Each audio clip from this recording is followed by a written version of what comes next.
This is San Diego News Daily. I'm Monica Dean. Let's get right into your top local stories. It is an area everyone knows as you head toward downtown on the 5 near the airport.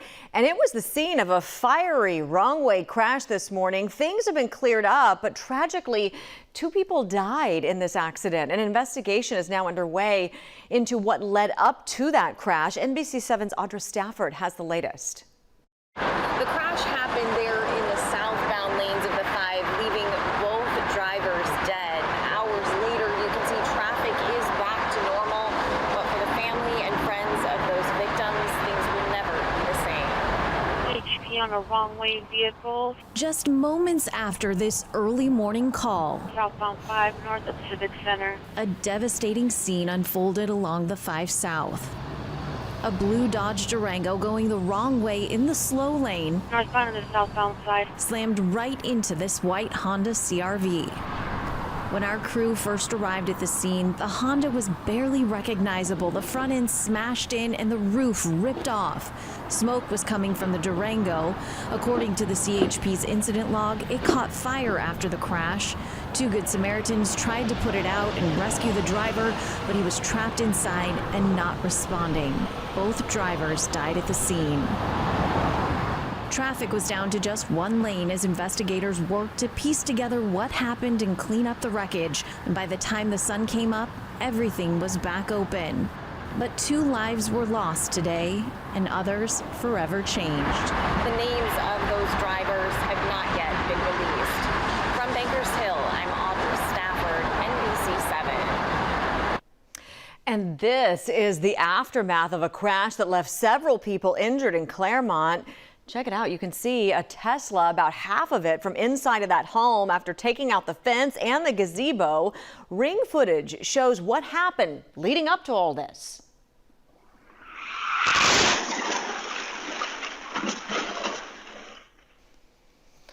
There you can see the Tesla crashed into the back of a Mercedes before then slamming into the house. That Mercedes hit a nearby retaining wall. The people who live inside the home were in other rooms far from the crash site, and they're both okay. Yeah, we're definitely very lucky that we were not in that living area. We were both in our offices. It's just, we are thankful that we both survived this and that the car didn't go further into our house. Scary. 6 people, including a minor, were hurt.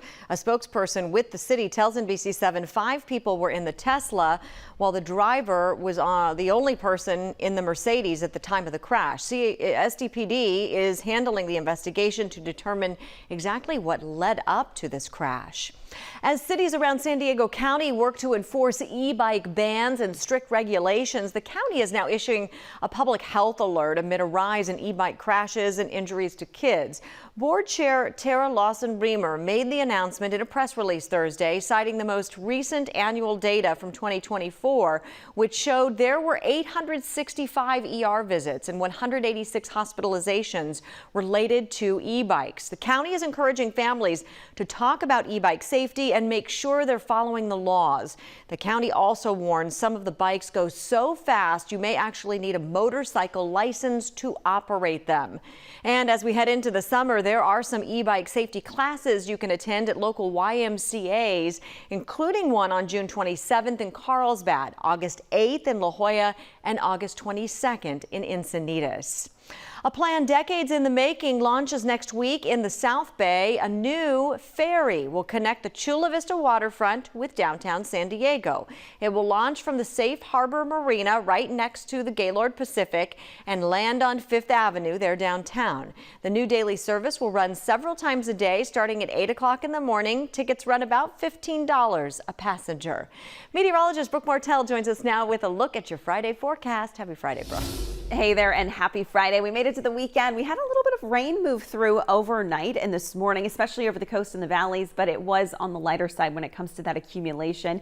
In the meantime, for your daytime highs along the coastline, mid to upper 60s. With some sunshine today, we'll get some clouds and some sun over the valleys. We'll have 60s and 70s there. Temperatures over the mountains, 50s and 60s, windy conditions, those westerly winds picking up, and we'll also have those winds as a factor over the desert region. Temperatures there from the low to mid 80s. Graduation was extra special for one local student. That story next. We are rolling. Your left, I'm sorry. Let's do this. Where do you get your information from? Well, definitely start with the local news. The reason why I love listening to local news like NBC, they give the facts. California families could feel They have a genuine interest, first as people and second as a news team. Because this is their community too. Sometimes the news isn't always fun. Bringing it to us every day in good and bad times is something that we rely on. Nice to have you with us. This is San Diego News Daily. I'm Monica Dean. Welcome back. A plan decades in the making launches next week in the South Bay. A new ferry will connect the Chula Vista waterfront with downtown San Diego. It will launch from the Safe Harbor Marina right next to the Gaylord Pacific and land on 5th Avenue in downtown. The new daily service runs several times a day, starting at 8 o'clock in the morning. Tickets run about $15 a passenger. Each crossing is expected to take about 45 minutes. Mayor McCann says ferry service was a key aspect of the Bayfront's master plan since the very beginning in 2003. A sea of runners are set to take over the streets of San Diego this weekend for the annual Rock and Roll Running Series. More than 30,000 people are expected to participate this year. Leading up to the event, runners will have the chance to visit the San Diego Convention Center for the Health and Fitness Expo starting today. Then the race officially kicks off on Saturday for a 5K start at 7 a.m. near Balboa Park. Sunday's full marathon begins at 6:15 a.m. where runners will meet at the starting line near Balboa Park and eventually reach the finish line downtown at Waterfront Park around 3 in the afternoon. Today, a group of National City Elementary School students took on the challenge of protecting an egg from surviving an altitude drop. It is all part of the 4th annual National City Fire Department Egg Drop Challenge.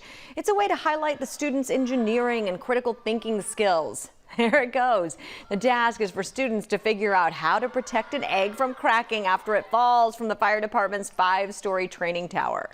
We decided to make a box and put cotton under to protect the egg, and then at the bottom of the box we put something to reduce the fall, and we also added parachutes. It makes the kids wonder, it makes them think, critical thinking, there's a lot of planning involved.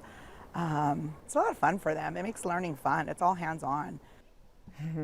The winning team will receive a special prize, a private dinner at the fire station with their family. NBC 7 meteorologist Sheena Parveen will have a look at your weather forecast right after this. On January 22nd, I got a phone call from my daughter. Rolling. All right.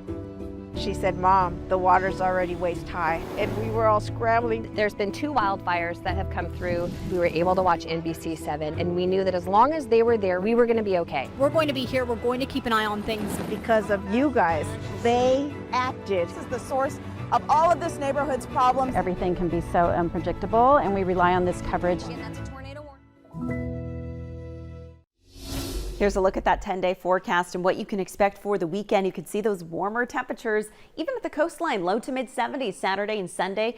We'll have some 70s and 80s over the inland valleys, and the warming trend will take us into next week. If you've been wanting that warmer weather, some more sunshine, that is on tap, and it's going to be the first week of June too. Can you believe it? Temperatures over the mountains this weekend also heating up, low to upper 70s there with some 80s in the mix next week.